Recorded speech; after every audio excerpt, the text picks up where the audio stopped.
my wife Alana, and I were dining at a high-end restaurant when I spotted my best friend heading toward our table. I leaned in and whispered to Alana, "Do you remember I told you about Terrence Landis? He's been my best friend since second grade. But be careful around him. He's a notorious womanizer," I added with a slight chuckle. Thankfully, my build is far from striking, so I should be safe. Alana whispered back, "Isn't he the one who's incredibly wealthy?"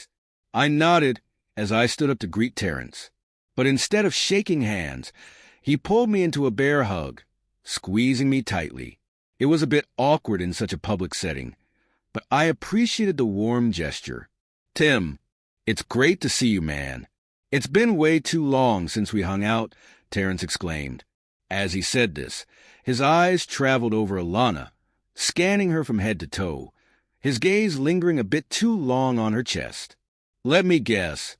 This must be your beautiful wife, Alana?" Terrence asked. "I was in Singapore when you two got married, but I did send a gift. Hope you liked it. You're the one who gave Tim that new pickup truck, right?" Alana asked excitedly as she stood to hug him. "Yes, that's me," Terrence replied, briefly releasing me to give Alana a warm hug, almost as if to claim her attention. "Terrence, this is my wife, Alana," I said, but he smoothly stepped around me to give her a longer hug than I felt was entirely appropriate for someone who was married. "Alana, I've heard so much about you," Terrence said. "You never mentioned he was so tall and handsome," she remarked, still holding on to him longer than I'd prefer. "What brings you to Daytona, Terrence?" Alana asked, pulling back a bit. "I recently bought a condo at the Dunes and am having it remodeled. For now, I'm staying in a hotel, just grabbing a solo dinner tonight," he explained. "You bought a condo at the Dunes?" Alana said, "Those are almost brand new. I can't imagine it needs much work." Terrence chuckled. "Well, the smaller units are a bit cramped for me. I was lucky enough to snag a penthouse, though. I'm repainting and replacing the furniture. Gotta make it my own." "You must be doing really well for yourself," Alana commented, clearly impressed. "I do okay," Terrence said with a shrug, clearly enjoying the attention. It was obvious he was trying hard to impress her. He had always known exactly how to appeal to a woman's interests. Alana, as always, was very materialistic, and while I had a decent income and some savings, she was always focused on spending it. We were celebrating our 3rd anniversary, yet she seemed far more engaged with Terrence than with me. I noticed some other diners glancing at us with sympathetic looks. "Alana," I said, trying to bring her focus back to our dinner, "it looks like our meal is being brought out.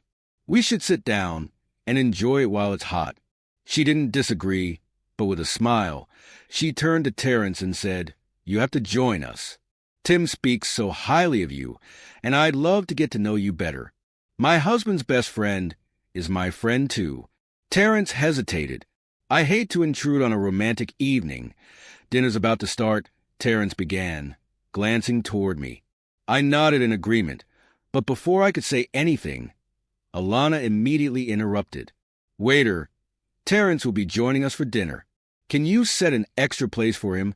she called out cheerfully. The waiter quickly nodded and walked off to prepare. In less than a minute, Terrence was seated at the table, effortlessly taking over the conversation.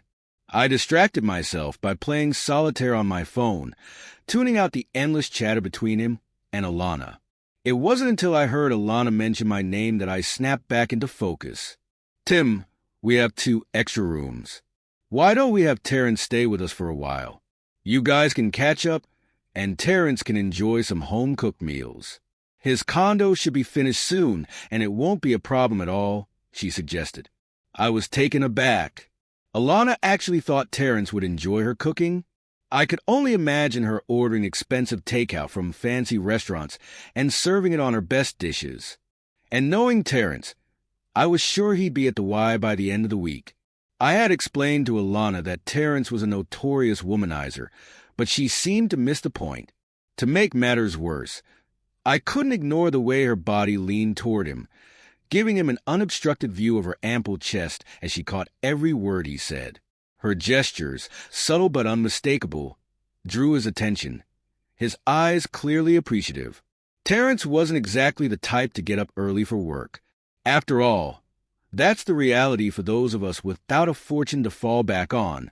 Alana had been out of a job since her first marriage ended, but it seemed she had done quite well for herself financially.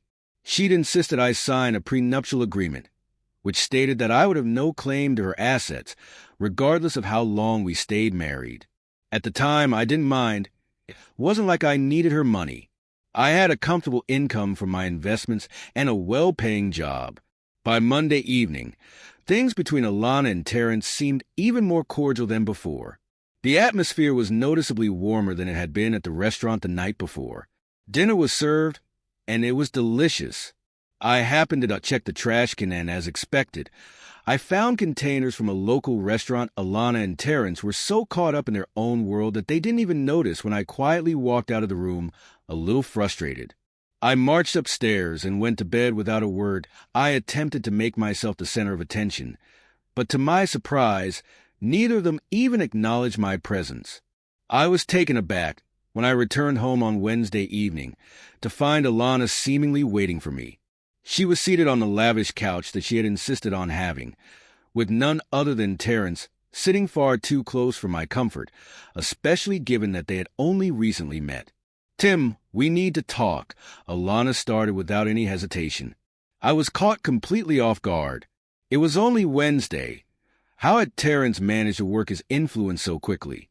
I knew he was skilled in everything he did, but this was on another level. The cost of it all was going to be more than a few dollars, I was sure.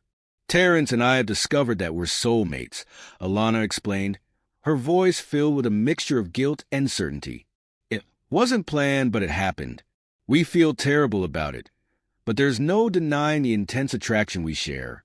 Tim, I'm going to divorce you as soon as possible. When it's final, I'll marry Terrence. Please don't try to stop me." Her words hit like a punch to the gut. "I'll be damned if I let you walk away with my house and half of my savings just because you couldn't keep your legs closed and he couldn't keep his zipper up." I responded, my voice more resolute than I actually felt. Alana's response was cold. "That's typical of an insecure little man," she said with disdain. "I didn't marry you for your money, and I don't want any of it. When we divorce, Terrence and I both think it'll go much faster if I just walk away with what I brought into the marriage. What do you think, Tim? Is that incentive enough to make the divorce quick?" I retorted. Trying to mask my frustration, I know money meant more to you than I ever did. I tried to steady myself. "I'll be staying with Terrence for the next few nights while his condo is being painted.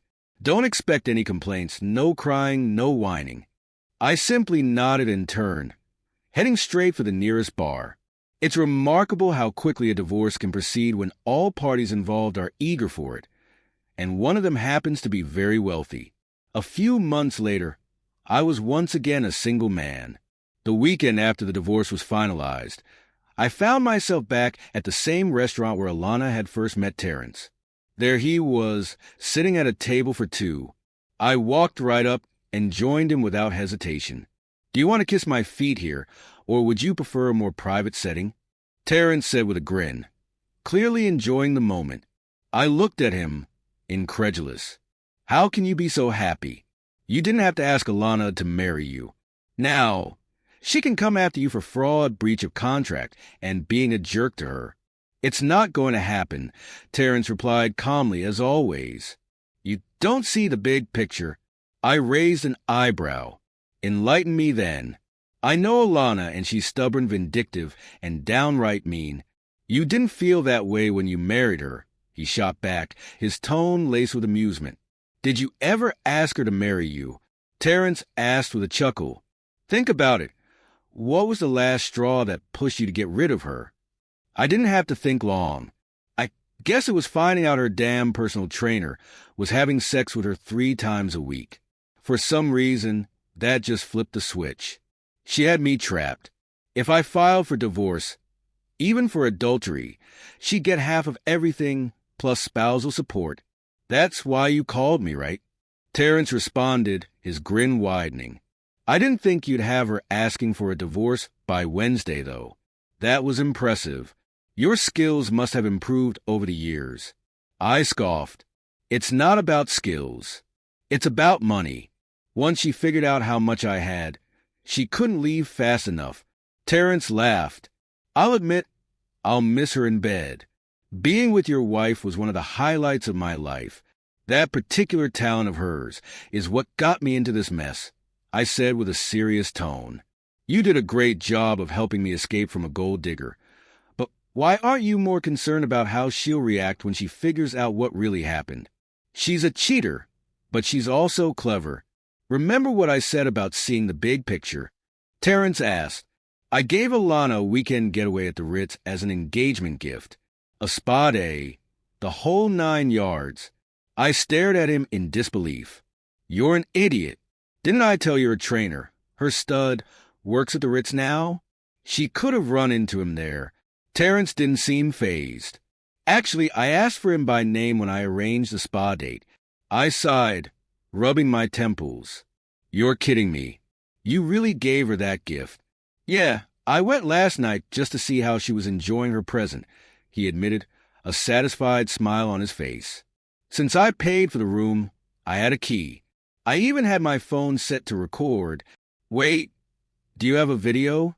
I asked slowly. She was cheating on me, wasn't she? Terrence nodded, almost smugly. She was absolutely thrilled with the gift. I found her with him. I took a deep breath, processing the situation. You must have been furious. Angry enough to break off the engagement, right? Terrence smirked. Alana was devastated by my reaction. It was the first time she'd ever pulled something like that. It won't happen again, I can guarantee you that. I shook my head, still in disbelief. It won't be happening to me either. She's out shopping for apartments right now. Between her sobs and curses, Terrence raised his glass. You owe me a dinner for getting her to request a divorce on Wednesday. I chuckled. You saved me a fortune, bro. I'll gladly buy you dinner. You've always had my back. Alana doesn't know a thing about relationships, but you do. That's what love is. Terrence clinked his glass against mine. And that's the end of today's story. If you liked it, give the video a thumbs up and leave a comment. Your support helps push the content. If you're new to the channel, don't forget to subscribe so I can keep making more stories. Thanks for watching, and I'll see you next time.